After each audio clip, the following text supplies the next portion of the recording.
కొన్ని రోజులుగా సోషల్ మీడియాలో తెగ వినిపిస్తున్న పేరు అలేఖ్య చిట్టి పికిల్స్. నాన్ వెజ్ పచ్చళ్ళతో ఫేమస్ అయిన ముగ్గురు అక్క చెల్లెల వ్యాపారమే ఇది. తక్కువ సమయంలోనే పచ్చళ్ళ వ్యాపారంలో వీరి ముగ్గురు సక్సెస్ అయ్యారు. వీరి పచ్చళ్లకు మంచి పేరు వచ్చింది. నెట్టింట వేల మంది ఫాలోవర్స్ ఉన్నారు. కొన్ని రోజులుగా విజయవంతంగా సాగుతున్న ఈ పచ్చళ్ళ వ్యాపారంలో వారు మాట్లాడిన బూతు మాటలే కొంపముంచాయి.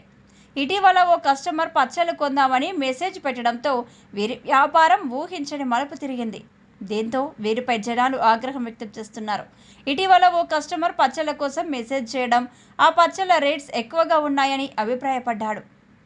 దీంతో అలేఖ్య సిస్టర్స్ బూతు పురాణం స్టార్ట్ చేశారు. ఎవరో తిట్టారనే విషయంపై క్లారిటీ లేదు, కానీ రాయడానికి వినడానికి వీలు లేని బూతులతో అతడిని తిడుతూ వాయిస్ మెసేజ్ పెట్టారు. దీంతో ఆ వీడియోను సోషల్ మీడియాలో షేర్ చేశారు సదర్ కస్టమర్. దీంతో ఈ ముగ్గురు అక్క చెల్లెల తీరుపై నెటిజన్స్ తీవ్రంగా మండిపడ్డారు. నెట్టింట వీరి వ్యాపారంపై తీవ్ర స్థాయిలో ట్రోలింగ్ రావడంతో దెబ్బకు అలేఖ్య చిట్టి పికిల్స్ వెబ్సైట్ క్లోజ్ చేశారు. వాట్సాప్ సైతం డీయాక్టివేట్ చేశారు. ఇక తాజాగా ఈ ఆడియో మెసేజ్పై ముగ్గురు అక్క చెల్లెలలో ఒకరైన సుమ కంచర్ల ఈ వివాదం రియాక్ట్ అవుతూ ఓ వీడియో చేసింది. తనను ట్రోల్ చేయవద్దని రిక్వెస్ట్ చేసింది. ఇక తాజాగా ముగ్గురు అక్క చెల్లెలలో ఒకరైన రమ్య కంచర్ల సైతం ఈ వివాదంపై ఓ వీడియో విడుదల చేసింది. ఒకరికి మెసేజ్ పెట్టబోయి ఇంకొకరికి పెట్టినట్లు రమ్య చెప్పుకొచ్చింది. అందులో వినిపించిన ఆ వాయిస్ తన అక్క అలేఖ్యదే అని అంగీకరించింది. తమకు రోజుకు వేల సంఖ్యలో ఆర్డర్స్ వస్తాయని, అందులో కొందరు తమను బూతులు తిడతారని, అలాంటి వ్యక్తులను బ్లాక్ చేస్తామని, కొన్నిసార్లు ఆ విధమైన రిప్లై ఇస్తామని చెప్పుకొచ్చింది రమ్య మోక్ష. వైరల్ అయిన ఆడియో క్లిప్ విని విమర్శించే ముందు ఏం జరిగిందో తెలుసుకోవాలని రిక్వెస్ట్ చేసింది. వేరే వ్యక్తికి పంపాల్సిన రిప్లై అనుకోకుండా మరో వ్యక్తికి వచ్చిందని, ఆ వెంటనే అతడికి క్షమాపణలు చెప్పినట్లు వివరించింది. మా అక్క అలేఖ్య చిట్టి ఆడియో అయితే రిలీజ్ చేశారు. చాలా కాంట్రవర్సీస్ జరుగుతున్నాయి. ఇంకా న్యూస్ ఛానల్స్ కానీ మీమర్స్ కానీ అందరూ వేస్తున్నారు. అసలు ఏం జరిగింది దాని మీద నేనైతే ఈరోజు మీకు అందరికీ క్లారిటీ ఇద్దాం అనుకుంటున్నా. అసలు ఒక ఆడపిల్ల ఉండి అంత దారుణంగా ఎలా తిట్టగలిగింది, ఎలా మాట్లాడుతుంది బూతులని చాలామంది అంటున్నారు. దానికి అసలు కారణం ఏంటనేది ఎవరూ ఆలోచించట్లేదు. వన్ సైడ్ మాత్రమే చూసి ఈజీగా జడ్జ్ చేస్తున్నారు. అసలు ఏం జరిగిందంటే, మేము ఒక రోజులో వేల కొద్ది మెసేజెస్ అయితే డీల్ చేస్తూ ఉంటాము. అందులో వచ్చిన మెసేజెస్ అన్నీ కంప్లీట్గా సగానికి సగం బ్యాడ్ మెసేజెస్, తిడుతూ పచ్చి బూతులు తిడుతూ ఇంకా పేరెంట్స్ని కూడా ఇన్వాల్వ్ చేస్తూ అసభ్యకరంగా మాట్లాడుతూ ఇలానే వస్తాయి. ఇలా వచ్చినప్పుడు మేము మ్యాక్సిమం టైమ్స్లో బ్లాక్ చేస్తాము. బాగా ఫ్రస్ట్రేషన్ ఉండి బాగా ఇంకా చచ్చిపోయేలా తిట్టిన వాళ్ళని మాత్రమే అక్క ఏదైతే ఉందో తను రిప్లై ఇవ్వడం జరిగింది. కానీ ఇక్కడ జరిగిన మిస్టేక్ ఏంటంటే, ఒక పర్సన్కి తిట్టిన పర్సన్కి కాకుండా వేరే కింద చాట్ ఉంటే ఆ చాట్లో ప్రెస్ అయిపోయి బై మిస్టేక్గా అతనికి వెళ్ళిపోయింది. అది తను రియలైజ్ అయ్యే లోపే వెంటనే డిలీట్ కూడా చేసింది. ఆయన చూసి ఉండరు విని ఉండరు ఏమో అనుకుని ఇంకా మేము కూడా ఏం రెస్పాండ్ అవ్వలేదు. ఈలోపు ఆయన చూసి వేరే మీమర్స్కి కూడా పంపించేసి పబ్లిసిటీ న్యూస్ ఛానల్స్లో అన్ని జరగడం అయిపోయిందనమాట.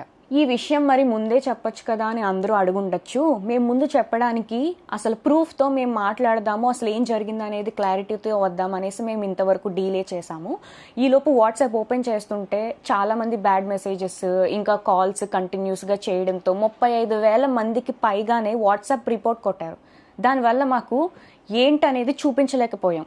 వాట్సాప్ అనేది అండర్ రివ్యూలో పెట్టాము. 24 to 48 hours అయితే మాకు టైం తీసుకుంది. ఇంకా దాంతో కూడా పని అవ్వదు అని మాకు అర్థం అయిపోయేసరికి ఇంకా ఆ పర్సన్కి ఎవరైతే ఉన్నారో బ్యాడ్ మెసేజ్ వెళ్ళిన పర్సన్, ఆయన మేము అప్రోచ్ అయ్యి ఆయనకి మేము సారీ కూడా చెప్పాము. నేను మీకు ఇప్పుడే వినిపిస్తాను.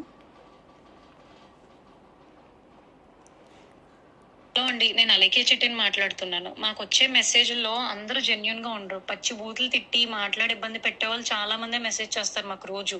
మీ చాట్ కంటే ముందు ఇద్దరు నాకు అబ్యూజివ్ గా మెసేజ్లు పెట్టి బై మిస్టేక్ గా అది మీ కిందగా స్క్రోల్ చేయడం, అది మీ చాట్కి ప్రెస్ అయిపోయి వాళ్ళకి తిట్టాల్సిన మెసేజ్ మీకు వచ్చేసింది. అండ్ అది నేను రియలైజ్ అయ్యే లోపే మా బిజినెస్ వాట్సాప్ కి రిపోర్ట్లు చేసి ఇంకా మొత్తానికి మా బిజినెస్ వాట్సాప్ అయితే యాక్సెస్ చేయలేకపోతున్నాం. మేము మా పికిల్స్ ఎక్స్పెన్సివ్ అని మీరు ఒక్కరే అనలేదండి, 100 మంది అన్నారు. అన్న ప్రతి ఒక్కరిని నేను బూతులు తిట్టేయడం అంటే అది నమ్మసక్యంగా లేదు. ఫస్ట్ అబ్యూజివ్ వర్డ్స్ ఎవరైతే మా వాట్సాప్ కి తిట్టి మెసేజ్ చేస్తారో వాళ్ళకి మేము అదే భాషలో మేము రిప్లై ఇస్తాం. ఈ వాయిస్ నోట్ అయితే మీకు పెట్టాల్సింది కాదు. ఈ విషయంలో చాలా రాంగ్ జరిగింది. దానికి ముఖ్యంగా నేను మీ అమ్మగారికి చాలా సారీ చెప్తున్నా. ఈ ఆడియో ఏదైతే విన్నారో దానికి ఆయన స్పందించడం కూడా జరిగింది. ఎలా అంటే, అయ్యో మరి మీరు మాకు ఆ విషయం ముందే చెప్పాలి కదండి, ఎందుకు చెప్పలేదు అనేసి మాకు రిప్లై అయితే ఇచ్చారు. అది మీకు పెట్టాల్సిన మెసేజ్ కాదు కాబట్టి నేను మళ్ళీ రియలైజ్ అయ్యి అది వెనక్కి వెళ్ళి డిలీట్ ఫర్ ఎవరివన్ కొట్టడం అనేది జరిగింది. అసలు నేను మీకు పెట్టాల్సిన మెసేజే కాదండి అది. రోజు మీరు బిజినెస్ స్టార్ట్ చేసినప్పుడు మాకైతే ఒక మెసేజ్ వచ్చింది. అది నేను దానికి రెస్పాండ్ అవుతూ నేను ఒక వీడియో చేశా. ఇలాంటి అబ్యూజివ్ వర్డ్స్ మాట్లాడుతున్నారు, మేము వ్యాపారం చేసుకునే వాళ్ళం, మా మీద ఇలాంటివి మాట్లాడడం ఏంటి అని చెప్పి నేనే ఒకటి రైజ్ చేశాను వాయిస్. అలాంటిది నేను ఏ మాటలో ఏ తిట్లేని వాళ్ళని తిడతానే అని అంటే అది ఒక రకంగా ఇన్నోసెంట్ వాళ్ళని తిట్టడం కూడా. నేనైతే ఇన్నోసెంట్ వాళ్ళని ఎవరిని ఎప్పటికీ వచ్చి ఒక మాట అనలేదు. ఎక్స్పెన్సివ్ అనే మాటలు అయితే ప్రైజింగ్ ఎక్కువ ఉంది, ఈ మాటకి ఎవరు అసలు కంప్లీట్ గా రెస్పాండ్ అవ్వరు.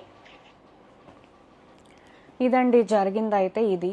సో ఒకరికి పెట్టబోయి తను తిట్టిన ఆడియో ఏదైతే ఉందో అది కంప్లీట్లీ నిజమే, కానీ ఒకరికి పెట్టబోయి ఆ మెసేజ్ అనేది వేరేగా బై మిస్టేక్గా వెళ్ళిపోయింది. దానివల్ల ఈ పబ్లిసిటీ అంతా అయింది.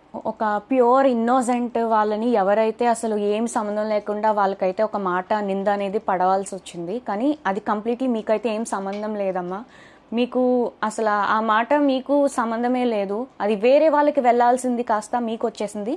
అంతకు మించి ఇందులో ఏం లేదు, కంప్లీట్ మిస్లీడ్ అయింది అంతే. మేము బిజినెస్ స్టార్ట్ చేసిన రోజు నుంచి, ఫస్ట్ రోజు నుంచి ఇప్పుడు వరకు ఈ 11 monthsలో అసలు ఎంత నెగిటివిటీ ఫేస్ చేసాము, ఎంత అబ్యూజివ్ వర్డ్స్ మేము ఎదుర్కొన్నాం అనేది, నెట్టుకొస్తున్నాం అనేది మాకు మాత్రమే తెలుసు. ఇప్పుడు నేను మీకు ఇలా చెప్తున్నాను కదండి, ఇప్పుడు మీరు చూసి ఒక యాంగిల్లో ఆలోచించవచ్చు. అలా చెప్తేనే తెలుస్తుంది. ఈరోజు ఏదైతే ఆడియో అయితే లీక్ అయ్యింది దాన్ని చూసి మీకు ఎలా తెలుసుకున్నారు? మేము అన్ని ప్రాబ్లమ్స్ మేమేం మీకు చెప్పలేమండి. బిజినెస్ అనేది ఏంటంటే తిట్లు వస్తాయి, పొగడ్తలు వస్తాయి, అన్నీ వస్తాయి, అన్నీ దాటుకొనే వచ్చాము. అయితే ఇలా ఎవరైతే తిట్టారో స్టార్టింగ్లో మేము భయపడ్డాం కూడా, ఏంటి ఇలా తిడుతున్నారు, మీ మీద కంప్లైంట్ ఇస్తాము అన్నప్పుడు, మీరు కానీ మా మీద కంప్లైంట్ ఇస్తే మేము సూసైడ్ చేసుకొని మీ పేరు రాసేసుకొని చచ్చిపోతాము, ఇలా రివర్స్లో కూడా మా మీద తిరగబడిన వాళ్ళు కూడా ఉన్నారు. అండ్ ఇంకొంతమంది ఏంటంటే 24-26 ఏళ్ళు వయసు వాళ్ళే. సో వాళ్ళ లైఫ్ ఎందుకు స్పాయిల్ చేయడం, వాళ్ళ కెరియర్ ఉంటుంది సరే, ఏదో ఒక మాట వల్ల తీసుకొని ఎందుకు కెరియర్ రిస్క్లో చేయడం అని మేము ఏం యాక్షన్ కూడా తీసుకోలేదు, బ్లాకే చేసాము.